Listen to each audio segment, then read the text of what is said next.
Hello friends, मैं हूं आपकी दोस्त और आपकी होस्ट सपना गुप्ता फिर से ऑन पैसिव की न्यू वीडियो के साथ। तो दोस्तों, जहां तक आप जानते हैं कि सेफ्टी और सिक्योरिटी फीचर्स जो हैं वो बहुत ही हाईली एडवांस है हमारे ऑन पैसिव के सभी प्रोडक्ट्स में। और ये जो फीचर है जो इसको सबसे बेहतर और जो टिकाऊ बनाता है वो है हमारा फेशियल रिकॉग्नाइजेशन। जी हाँ दोस्तों, बिकॉज फेशियल रिकॉग्नाइजेशन आप जानते हैं कि ये जो हमारा फीचर है वो ओ वॉलेट में भी रहने वाला है और बाकी भी बहुत सारी ऐप्स में ये अवेलेबल है। तो आज हम इस वीडियो में जानते हैं कि जो फेशियल रिकॉग्नाइजेशन है, फेशियल एल्गोरिथम है, वो आखिर क्या होता है और कैसे वर्क करता है। तो बने रहिए इस वीडियो में अंत तक मेरे साथ। और जिन्होंने भी अभी तक मोटिवेशन हाउस को सब्सक्राइब नहीं किया तो प्लीज़ उसे सब्सक्राइब करें ताकि हर वीडियो, हर अपडेट आपके पास पहुंचे सबसे पहले।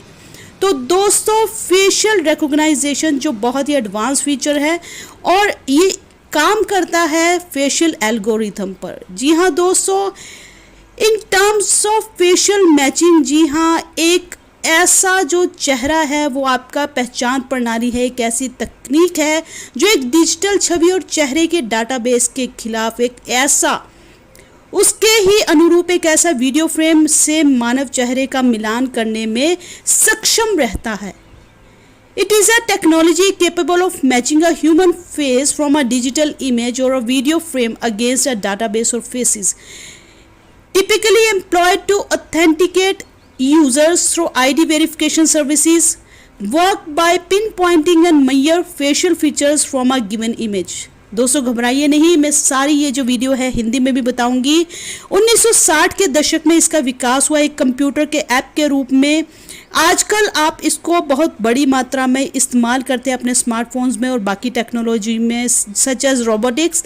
आपने देखा ही होगा। अब ये कैसे काम करता है ये हम जानते हैं। एक्चुअल में ह्यूमन साइकोलॉजिकल कैरेक्टरिस्टिक्स, जिसे हम फेशियल रिकॉग्नाइजेशन सिस्टम के आधार पर बायोमेट्रिक्स की कैटेगरी में रखते हैं। हालांकि facial recognition system as a biometric technology is lower या कम है कंपेयर टू जब हम आइरिस रिकॉग्नाइजेशन या फिंगरप्रिंट की रिकॉग्नाइजेशन की बात करते हैं, तो वो बहुत ज़्यादा प्रचलित है। तो दोस्तों जानते हैं कि कैसे काम करता है। दोस्तों, हम सभी जानते हैं कि हमारा एक फेस वैल्यू है। दुनिया के हर इंसान का फेस अलग अलग डायमेंशंस का होता है। कोई भी एक इंसान का दो इंसान का फेस जो है मिलता नहीं है, मैच नहीं खाता है।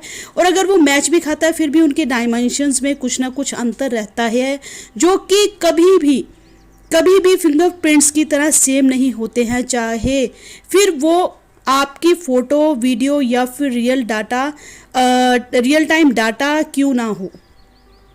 बायोमेट्रिक सिक्योरिटी के आधार पर इसमें क्या होता है, इसमें बायोमेट्रिक सिक्योरिटी में इंक्लूड होता है वॉइस रिकॉग्नाइजेशन, इंक्लूड की जाती है फिंगरप्रिंट लिए जाते हैं, आई रेटिना लिया जाता है, आइरिस रिकॉग्नाइजेशन, ये सब काउंट किया जाता है।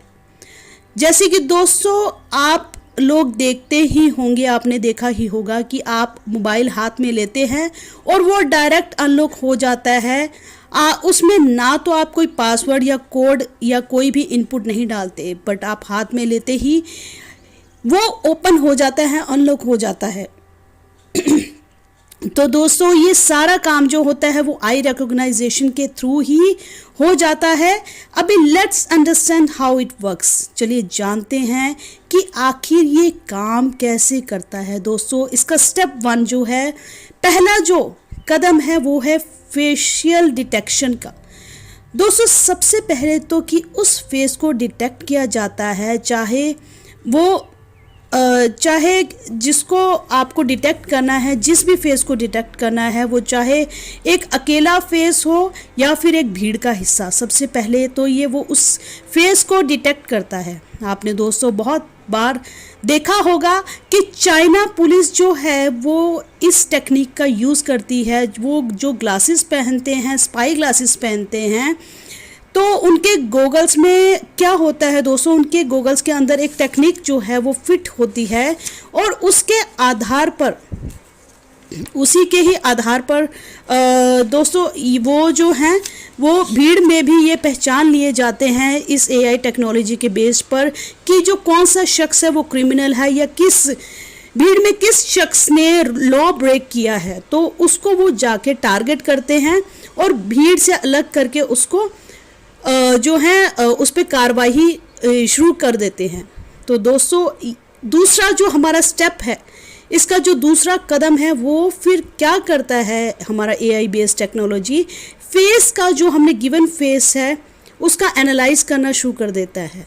जी हाँ दोस्तों, अभी हाल ही में सबसे ज़्यादा यूज़ की जाने वाली टेक्नोलॉजी जो है वो है 2D टेक्नोलॉजी। 2 डायमेंशन टेक्नोलॉजी को 3D टेक्नोलॉजी से ज़्यादा यूज़ किया जाता है, बिकॉज 3D में आपको फेस में जो है आपके बाल, कान के पीछे और हर जगह से वो इसे डिटेक्ट करता है, और जो पीछे का भी, आप सिर के पीछे का हिस्से को भी लिया जाता है। पर फेशियल रिकॉग्नाइजेशन में आपको सिर्फ 2 डायमेंशन के अंदर आपका फ्रंट फेस और आपका जो साइड फेस है वही चाहिए होता है। तो ये जो हमारी टेक्निक है ये ज़्यादा कारगर है। और इसमें क्या क्या इंक्लूड होता है, जब हम फेस एनालाइज करते हैं किसी का फेशियल रिकॉग्नाइजेशन में, तो उस टेक्निक में 2D टेक्नोलॉजी के अंदर वो किस आधार पे एक फेस की गणना की जाती है जो सबकी सबसे अलग और यूनिक होती है। डिस्टेंस बिटवीन 2 आइज, जी हाँ दोस्तों, 2 आँखों के मध्य के जो हमारा अंतर है वो कितना है।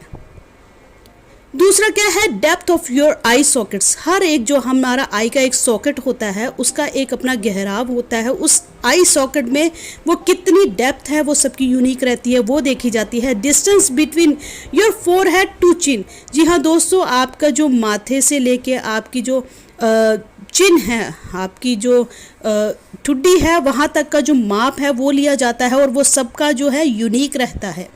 The shape of your cheek bones, जी हाँ दोस्तों, आपके यहाँ पर चीक बोन्स, जो चीक्स के ऊपर जहाँ पे चीक बोन्स हैं उसकी शेप को देखा जाता है। The contour of lips, years and chin, ये जो चीज़ है ये डायमेंशंस को जज करके, कैलकुलेट करके एक डाटा के रूप में कन्वर्ट कर देता है, और इसी को कन्वर्ट करके ये जो एनालॉग से इस डाटा को डिजिटल फॉर्म में जब ये कन्वर्ट करता है तो हमारे पास एक डिजिटल इंफॉर्मेशन के आधार पर वो एक फेस को क्रिएट करता है, एक इमेज को रेडी करता है, और ये मैथमेटिकली फॉर्मूला के आधार पर एक फेस प्रिंट क्रिएट होता है। उसे बोला जाता है सेम एज, जैसे हमारा फिंगरप्रिंट है ऐसा ही एक डिजिटल फॉर्म में हमारा एक फेस प्रिंट रेडी होता है। Then it goes for finding a match. जब भी हम कोई डाटा इसमें डालते हैं तो उसके आधार पर वो फेस एनालाइज के आधार पर एक फेस प्रिंट रेडी करता है, और फेस प्रिंट के अगेंस्ट वो जो है उसका मैच फाइंड आउट करता है। डाटा के आधार पर एक जब उसे एक परफेक्ट मैच मिल जाता है तभी वो उस पर काम करना शुरू कर देता है। दोस्तों अब हम देखते हैं कि ये जो फीचर है इसके एडवांटेजेस भी हैं। जी हाँ दोस्तों, जहाँ तक है कि हमारा जो है सिक्योरिटी बढ़ गई है, जो क्राइम है रिड्यूस हो चुका है, ये बहुत सी लैब्स में यूज़ होता है। कन्वीनियंस हमारी जो बढ़ गई है, प्रोसेसिंग को इसने बहुत फास्ट कर दिया है, और इसको हम इंटीग्रेट कर देते हैं बहुत सारी टेक्नोलॉजी के साथ, CCTV के साथ। अभी जो हाल ही में ऑन पैसिव के प्रोडक्ट्स के साथ ये अगर इंटीग्रेट होगा तो ओ वॉलेट के साथ होने वाला है, वो स्टाफ के साथ होने वाला है, ओ अकेडमी के साथ भी आप इसको पाएंगे। और दोस्तों अभी जो है हाल फिलहाल मैं आपको बता चुकी हूँ कि सबसे पहले अभी हाल ही में एप्पल iPhone X ने इसको जब 2017 में सबसे पहले अपना जो मॉडल है iPhone X को अनलॉक करने के लिए इसको यूज़ किया था। 2017 में फेशियल रिकॉग्नाइजेशन टेक्निक का यूज़ किया था iPhone X को अनलॉक करने के लिए। और आपको मैंने बताया है कि 1960 के दशक में जब सबसे पहले इसको यूज़ किया था, जो ब्लेडसो ने इस टेक्निक के जो है उनको फादर के रूप में जाना जाता है। और अभी फेसबुक भी इसे यूज़ कर रही है, बहुत सी बड़ी बड़ी कंपनियां यूज़ कर रही हैं। जहां तक इस टेक्निक का मार्केट है वो अभी 2022 में आने वाले टाइम में बढ़कर 7.7 अरब डॉलर का होने जा रहा है, और शायद इस अनुमान से भी ज़्यादा, बहुत ज़्यादा होने वाला है। तो जहां हम देखते हैं इस टेक्निक को, जब आप एयरपोर्ट पे जाते हैं या मोबाइल फ़ोन्स में भी देखते हैं, कॉलेजेस में भी देखते हैं, क्रिप्टो में भी अभी यूज़ हो रहा है, CCTV कैमरास के साथ इंटीग्रेट होकर ये वर्क करता है। सिक्योरिटी में बड़ी बड़ी जगहों पर जब आप एंट्रेंस करते हैं तो फेशियल रिकॉग्नाइजेशन, वाईफाई, ये सारी चीज़ें काम करती हैं।